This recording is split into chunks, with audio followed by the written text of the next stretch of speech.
it's me, Maxie Monroe, and I'm back with some more fitness exercises for you. So in my next set of videos, they're going to be shorter. I'm just going to do a couple exercises and I'm going to use different equipment. So in today's episode, we're going to use the stability ball. So I'm going to show a couple exercises. In the first one, you could use the mat if you need to stabilize the positioning of the stability ball, because sometimes the surface can cause this to be a bit slippery and make it unstable for you to use. So in this exercise, it is for the core. It is challenging, so if you haven't done a plank, then I don't recommend it. So it's for someone who knows how to stabilize with a plank. This is a bit more challenging, and it's with the use of the stability ball. So what I'm going to do, in order to position myself always with a plank, I want to always think about keeping my shoulder right above the wrist and the hand, so that I don't cause any type of issue with keeping them stable. So you can see my feet are on the ball, my hands and my shoulders are in line, and the objective of this exercise, you're going to roll that ball in as you see me do it. Exhale out. In as you breathe in, exhale out. In, exhale out.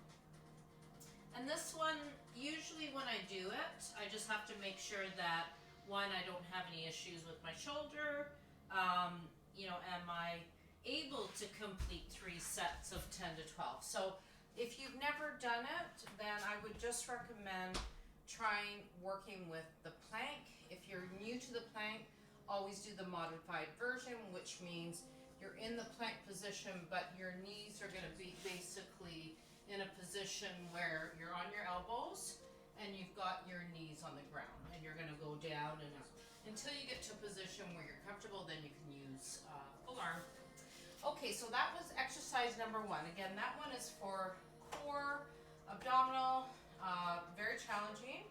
In our next exercise with the stability ball, I'm going to be using the wall, the stability ball, and I'm going to be engaging the glutes, the hamstrings, and the quads. And with this one, when I do it, I like to do it in a way where you can do 2 different ones. To start, if you're new to this one, if you're placing the stability ball against a stable wall, so please do not put it against a mirror. That is going to be dangerous to you. So listen to me. Always practice safely. So I'm placing the stability ball against the stable wall. My body is leaning on it, okay? To start, if you've never done single lunges, single leg lunges, that's what I'm talking about, then what I would do is just start with going down with both legs, so doing kind of a squat. Get used to feeling that ball against your back and how you move with the ball against the wall. The idea is that, we're still engaging that core, right? We want to make sure we are engaging at all times, because that's what's going to keep your body stable. For my exercise, we're doing single leg lunges. What that does is it isolates the muscles on a single way, so that when I'm working either side, I'm pretty much doing it the same way. So it's going to give me more balance. I tend to like to work a lot that way.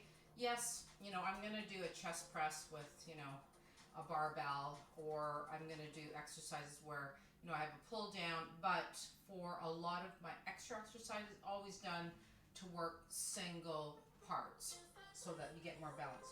So in this one, what I'm going to do is one leg is going to go into the lunge, the other leg is going to be lift. I'm going to use my right leg to lift, so I'm going into this kind of bent 90-degree angle. And what I'm going to do is I'm going to lunge down and then bring myself back up. So what are the key points of this? Well, if you have any knee issues, please do not practice this. This puts a lot of pressure on the knee, because I'm basically lifting and lowering my body and using my quads. So you're going to feel it in your quads, your glutes, and your hamstring to lift that body up. Okay, so very important, and it's very easy to do this, and then you're kind of unbalanced. So practice safely. If you find that you lift a leg up and you can't do it, maybe what you should do is take your foot that you're supposed to lift and just keep the toe down, and then go up and down until your body until you get to a place where you feel comfortable that you can lift that leg up and lower and lift your body.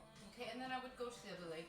Now, how many sets would I do of this? Typically, I like to try to do 3 sets of 10 to 15. Again, depending on what my routine is that day. If I'm doing a lot of legs, I may incorporate this as kind of at the end. So if you notice, I even find that to keep myself balanced is a challenge because you are literally using the ball and the one leg to try to lift and lower your body. But it is a great workout, especially if you're trying to work your glutes and all the leg muscles. Okay, for our next one, I've done this one in another video, and this one I like to do because I find it's great for the T-band. We have actually along here on the leg, it's attached to a lot of the muscles, and sometimes if it's tight, really gives you a lot of issues with your hips and working out, even your hip flexor. So use a foam roller. I do that sometimes to kind of release some of any type of inflammation that's going on, especially in this area. So with this, I've shown this one to you. You're going to lean against the stability ball. And the idea here is you're lifting your leg up. My foot is flexed. I'm going to point and then lower. And that's it. You're lifting the leg. The foot is flexed. You lift up. You can go just above the hip and then point and then lower. How do I breathe? Breathe in, exhale, point and then down. Breathe in, exhale, and down. Okay, just a side view. I'm going to do that on both legs, but for just quickly to show you, one of the key things about this exercise is trying to keep everything pretty straight. So I don't really want to be bent over trying to do it this way. I really want to try to keep that nice long line in the body to the ball. And then again, it is lifting, point, and lowering, just to give you that. One last one, I'm going to add one more real quick, and it's going to be for the hamstring. We know this one because I've shown it to you in another video. Basically, you're going to put your feet on the ball. We're rolling it in. We're going to lift the hips up, and we're rolling that ball in to work the hamstring. And, you know, for me, because my gym is still closed, I think they're opening in a week, so thank goodness. It's been like now 5-6 weeks. So the objective here is you're putting your feet on the ball, and you're going to be lifting the hips up. So I'm lifting the hips up, and I'm rolling the ball in. So I'm trying to use those hamstrings. And again, if I'm doing this, it would probably be, again, 3 sets. So 10 to 12, 12 to 15, just depending what I want to do. So when I'm in this position, always really be gentle about lowering your hips down. And if you want to do one final thing, just to stretch into the hamstrings, keeping my legs kind of in that V shape. I'm going to have the ball here. I'm going to breathe in. And as I exhale, I'm just rolling that ball away from me. I'm holding, breathing in, exhaling, breathing in again, and exhaling as I roll that ball back to me. You can do that a couple of times. That just helps with stretching the hamstring, especially after you do a hamstring exercise. And that's it for my quick exercises using the stability ball. Remember, always have your water nearby. It's important to hydrate. And I hope you are doing well. I know we're still in this together. Even for me, I get busy, and it's important to me to try to post new videos and new ways to do fitness from home. U.S. elections are on right now, so everyone's busy doing that right now and waiting to see the results of what's going to happen. And if you have any questions or tips, or you have any type of critique, please, please, please always DM me at my Instagram, _Maxi Monroe. I'm always happy to hear from you. And you can also watch my videos on YouTube at Maxi Monroe. Please stay well, stay safe, and I will see you soon because I've got more videos to come. Thank you again for joining me on Maxi Monroe.